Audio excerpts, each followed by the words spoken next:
Hello friends. आज हम शुरू कर रहे हैं बीएड फर्स्ट सेमेस्टर के एक बहुत ही important paper perspective in sociological philosophical base of education. ये टॉपिक्स जननायक चंद्रशेखर यूनिवर्सिटी बलिया, काशी विद्यापीठ और अन्य कई यूनिवर्सिटीज़ के सिलेबस में कॉमन है, तो हम उसके अनुसार ही पढ़ेंगे। चारों यूनिट्स को बिल्कुल ही आसान लैंग्वेज में समझेंगे कि आखिर हमें पढ़ना क्या है। तो सबसे पहले फर्स्ट यूनिट देखेंगे, एजुकेशन एंड फिलॉसफी। अगर बात करें एजुकेशन और फिलॉसफी के अर्थ की, तो एजुकेशन यानी शिक्षा सिर्फ किताबें पढ़ने या परीक्षा पास करने का नाम नहीं है। ये इंसान के पूरे डेवलपमेंट का प्रोसेस है, फिजिकल, मेंटल, इमोशनल और सोशल डेवलपमेंट का। फिलॉसफी की बात करें तो इसका मतलब होता है थिंकिंग अबाउट लाइफ। जैसे हम सोचते हैं कि जीवन का मकसद क्या है, सही क्या है, गलत क्या है, फिलॉसफी हमें सोचने का तरीका देता है। ठीक है। अब एजुकेशन और फिलॉसफी का रिश्ता क्या है?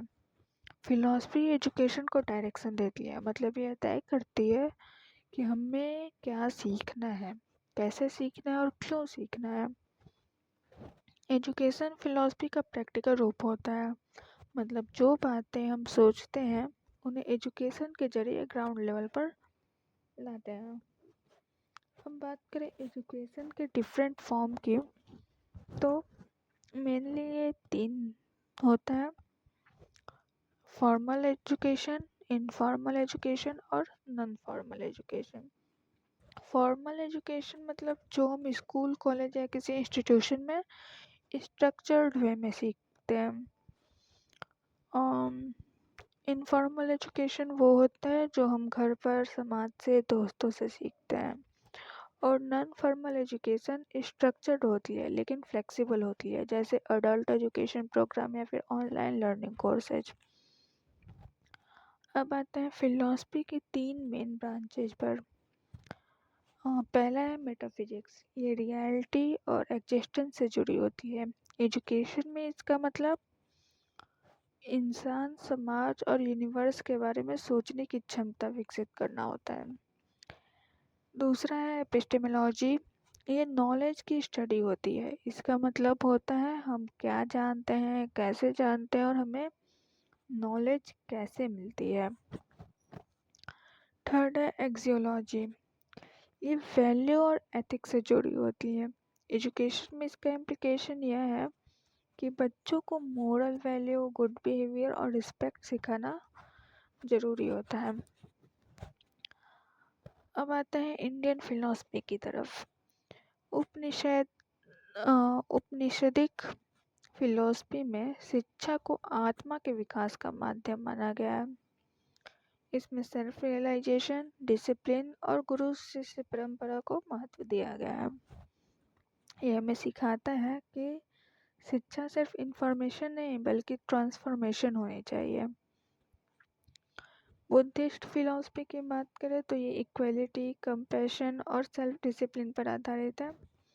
इसमें टीचर और स्टूडेंट दोनों के लिए अनुशासन और ध्यान जरूरी माना गया है। ये एजुकेशन को लाइफ का एक इम्पॉर्टेंट हिस्सा मानती है। ठीक है। अब यूनिट 2 पर आते हैं, school of educational philosophy and educational thinker. अब बात करते हैं कुछ मेजर स्कूल्स ऑफ फिलॉसफी की, जैसे आइडियलिज्म, नेचुरलिज्म, रियलिज्म और प्रैग्मेटिज्म। ये फिलॉसफी एजुकेशन को अलग अलग नज़रिए से देखती है, तो एक एक करके समझेंगे। सबसे पहले आइडियलिज्म।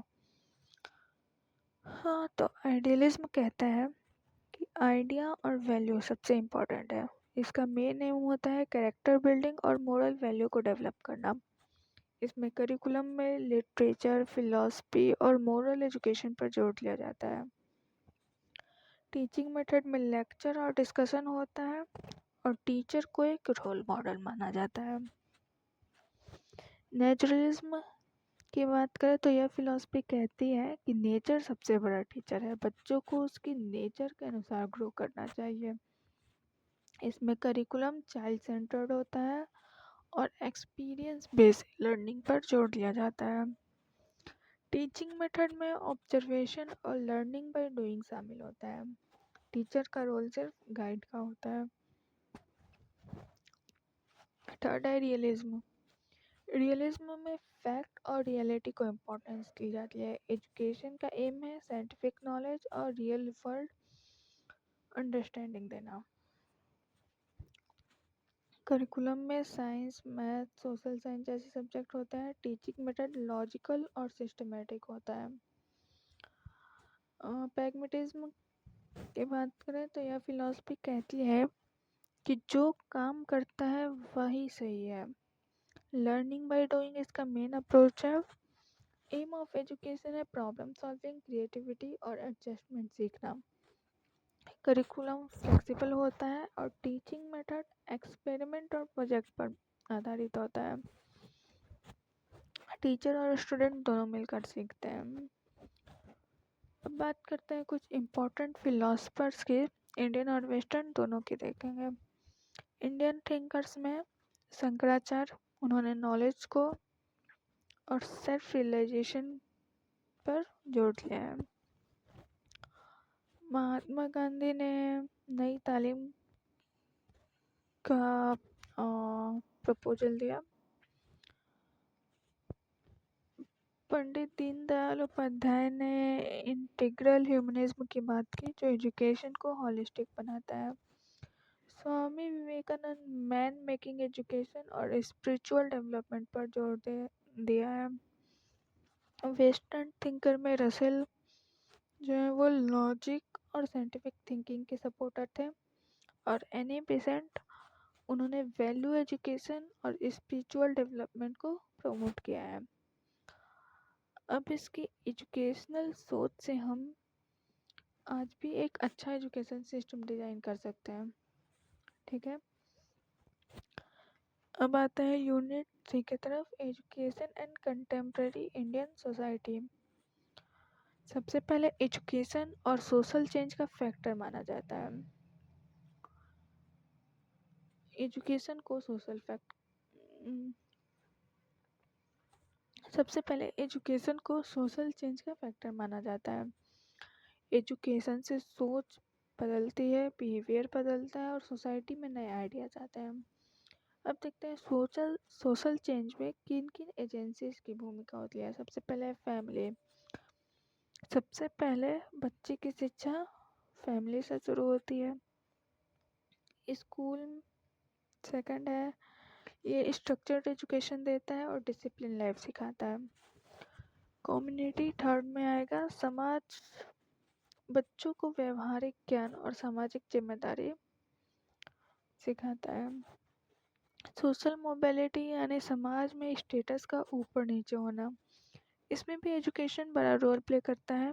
एक अच्छा एजुकेशन एक गरीब बच्चे को भी आगे बढ़ने का मौका दे सकता है। अब बात करते हैं नेशनल इंटीग्रेशन और इंटरनेशनल अंडरस्टैंडिंग की। नेशनल इंटीग्रेशन का मतलब है सभी धर्मों, भाषाओं और जातियों के बीच यूनिटी पैदा करना, और इसमें एजुकेशन का बड़ा योगदान है। एजुकेशन हमें सिखाता है कि सभी एक देश के नागरिक हैं और हमें मिलकर रहना चाहिए। इंटरनेशनल अंडरस्टैंडिंग का मतलब है दुनिया के सभी देशों के लोगों में म्यूचुअल रिस्पेक्ट और पीस बनाए रखना। ये ग्लोबल सिटीजनशिप की भावना डेवलप करता है। अब आता है ह्यूमन राइट पर। ह्यूमन राइट यानी सभी इंसानों को बराबरी से जीने का अधिकार। एजुकेशन इन राइट्स की जानकारी देता है, उसका सम्मान करना सिखाता है। साथ ही एजुकेशन डेमोक्रेसी को भी मजबूती देता है। फंडामेंटल राइट्स और फंडामेंटल ड्यूटीज़ की बात करें तो हमारे संविधान के दो इम्पोर्टेंट पार्ट हैं। एजुकेशन इन दोनों को समझने और अपनाने में हेल्प करता है। ठीक है, आगे बढ़ें तो unit 4, educational planning, economic development and value education. Educational planning का मतलब होता है एजुकेशन को बेहतर बनाने के लिए एक सिस्टमेटिक प्लान बनाना। इसके ऑब्जेक्टिव होते हैं रिसोर्स का सही उपयोग करना, सभी को एजुकेशन देना और क्वालिटी इम्प्रूव करना। इंडिया में नई प्लानिंग पॉलिसी जैसे national education policy, new education policy, India में नई प्लानिंग पॉलिसी जैसे एनईपी 2020 एजुकेशन को इकोनॉमिक डेवलपमेंट से जोड़ता है। इकोनॉमिक डेवलपमेंट का मतलब है देश की फाइनेंशियल कंडीशन को इम्प्रूव करना, और एजुकेशन इसमें बहुत इम्पोर्टेंट रोल प्ले करता है। एक एजुकेटेड पर्सन बेटर जॉब करता है, ज़्यादा अर्न करता है और देश की इकोनॉमी में कंट्रीब्यूट करता है।